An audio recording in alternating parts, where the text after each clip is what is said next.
Hey everybody, this is Pastor Chris and Pastor Marcy. We're coming to you from Bennett Parlors today, but we're doing so because Easter Saturday, if you want to call it that, Holy Saturday, the day before Easter, here at the church, the recent tradition has been to gather our kids and their families for a nice breakfast, a time of teaching about Holy Week, and an Easter egg hunt, which our kids have loved, and we have loved providing an Easter egg hunt for our kids. Mm-hmm. So hopefully, if you have children at home, you got an Easter egg delivery from the church. We delivered to some of our families who said that they would be interested in that last week. So hopefully that you received some great Easter eggs from the church. But we thought that in lieu of that Easter egg hunt, unable to really gather, we just thought we'd take just a few minutes and share a little bit about the traditions that we grew up with and that we've known for Easter Sunday ourselves. And maybe you can think of some of those in your own lives, in your own family right now, but also how, if you celebrated Easter growing up, how that was done in years past. So, Pastor Marcy, what were your Easter Sunday church traditions growing up? And do you remember any special things about, going to church or what that was all like on Easter Sunday? Yeah, so it was a high liturgical day at Faith Lutheran Church in the suburbs of Chicago. And we would go, my family and I would go to the sunrise service. And basically, when we got to the parking lot, we would smell the lilies from the church. So church was full of lilies. And we would have this beautiful sunrise service where we would actually, in my church, they would carry the cross into the sanctuary. And we would have this shenanigan of bringing the cross back into the church. And we would have this big brass band. I just remember as a child being like, whoa, it's like 6 a.m. and the trumpets are going so loud. But I just thought it was so beautiful because the stained glass would just slowly illuminate as the sun would rise. And I just always thought that service was so beautiful. Even though it was super early, I always just really enjoyed that service, especially.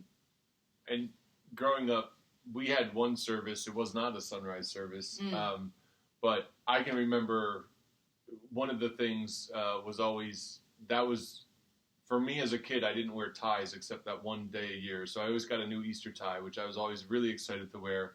It was clip-on for a few years, and then as I got a little older, I learned to tie a tie. But we would have a breakfast before worship.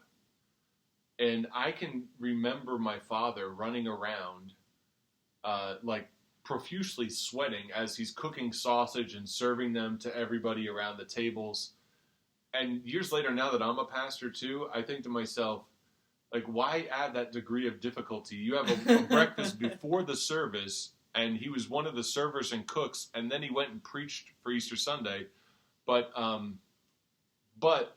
that was better than having the breakfast after service because then everybody smells everything in the service, and then it's hard to focus when you smell all those good things. But yeah, so we would have our breakfast and then we would go right to church. And I just remember church having special flowers and decorations, and the choir was always the biggest of any day of the year. Usually we had some extra instruments too.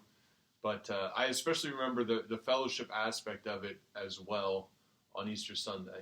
And now that I share in that same calling and vocation, I think to myself that certainly was a challenging day to go from breakfast to services. Yeah, so absolutely. The next question, I'll take this one, Marcy, first, and then I'll ask you. What was Easter Sunday like at home, and did you have special traditions? So, my brother and I would get an Easter basket of some sort, and always be hidden, and we'd have to play the hot-cold game. I do that with my son today. But after church, a little later on in the day, after we had I don't even know if we ate a meal together. I don't think we did after church. but we would gather with two other families. Another minister and his family from the town over, his two daughters, my brother and I, and then a third family who went to that church, who also had two kids, all in the same 5-year age range. There were 6 of us. And the adults would get together and hide Easter eggs all over. We would go to the Morris's parsonage, a church I later served. So I went to the church of where I later served. But the adults would get together and hide Easter eggs. Some would have jelly beans in them. A number of them would have change in them. And then a few would have paper dollars in them. And at the appropriate time, all the kids would line up at the patio, and then we would go. And they had huge property, at least an acre of property. So we would go into their garden, near their rabbit hutch, in their front garden, near their trees. But my older brother was the oldest, and he was the fastest. So we each had an allotment of eggs. So Tim would shake every egg. And if it didn't shake, he would grab it. So that he would always try and get the most of the paper dollars of anybody. And he usually ended up with that. But he had such a sweet tooth that he would end up trading us for the jelly beans anyway. So, but I can remember that. And then we would have a huge family, 3-family meal with the kids' table and the adults' table. And everybody would just have a nice, relaxing afternoon together, celebrating together. Yeah. How about you? Yeah, so similar to you, not having a tie, but I would get a Easter dress every year, and typically in the morning, I'd wake up, put the Easter dress on. I was so excited for church, but mostly really excited for the Easter egg hunt that would happen after church. And my parents would give me specific instructions to not look for the Easter eggs that were already hidden before church. So I'd have to kind of put my blinders on as I would walk through the house. And after church, I'd come back for Easter egg hunt. And at the end of the Easter egg hunt, all of a sudden there would be a big Easter basket out of nowhere. And it would be filled with, jelly beans, my personal favorite, the Reese's peanut butter eggs, just a classic. And oftentimes it would be some sort of peep arrangement of sorts. And then afterwards, typically Ben-Hur or the Sound of Music would be on in the background as we would get ready for one of those early dinners after late lunches, early dinners. So it's dinner at 3 p.m. I think the 10 Commandments is what they played. And then, yeah. I've seen that recently. It's like a 4-hour movie. It's really long and, epic, but a lot longer than I remember. Yeah, just basically one of those epics would be playing in the background as we would be getting ready to host family. Folks would come over around 3 o'clock, and there would always... extended family? Your extended family, yeah. And there would be always butter in the shape of a lamb at our table, and which is that a thing here? I know it's a Midwestern thing. That in case you've never heard of that, people don't shape their butter in a lamb. You go to the grocery store and you buy a lamb butter. It's I don't think I've ever seen it in New Jersey growing up. I know I've seen it in Michigan and Illinois. But I don't know if it's a New York thing or not. I wouldn't be able to tell you. Yeah, I'd love to hear if anyone else has butter in the shape of a lamb out here. Yeah. And then we'd have just a really nice ham dinner. And we would my cousins and I would kind of look at what did everyone get in their Easter baskets. And it was a very relaxing, beautiful day. Yeah. Yeah, and I don't remember anything about the meal itself. I'm sure we probably had ham. That seems like what we would have on Easter. But there was various allergies of those 3 families, so I can't remember exactly who had what. But I remember it was always good food. No lamb butter, but or buttered lambs, or whatever, however you'd say it. But, how about, Marcy, have you enjoyed any particular Easter Sunday traditions as you've served in churches?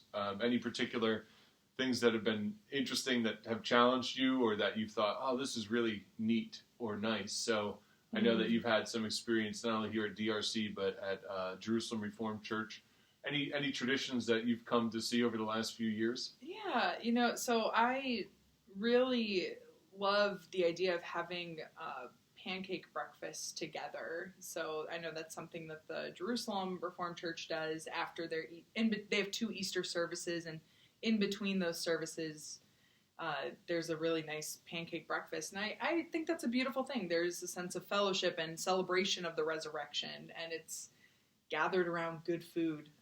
If I were to say a tradition I haven't personally served, but I think is interesting, is on Holy Saturday when people are being baptized, and it's specific to Easter, so a lot of baptisms that happen on Easter. I think that's a really beautiful symbol, even though I haven't been a part of one of those.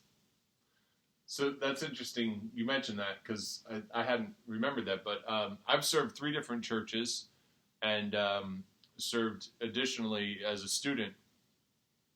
And in my first church that I served as an associate, we would have a 6:30 service in the graveyard, a sunrise service. And I can remember most years it was freezing. One year it snowed, and we had a teenager playing a trumpet. He had braces. I felt so bad for him trying to push out those notes. I had no gloves on. I can remember how frigid my hands were. But we did really like the graveyard service. I do remember we did an adult baptism. We actually did 2 of them one year. And we didn't take cold water out, but by the time we did the baptisms, we poured pitchers of water over the 2 women, and the water must have been frigid. But they were...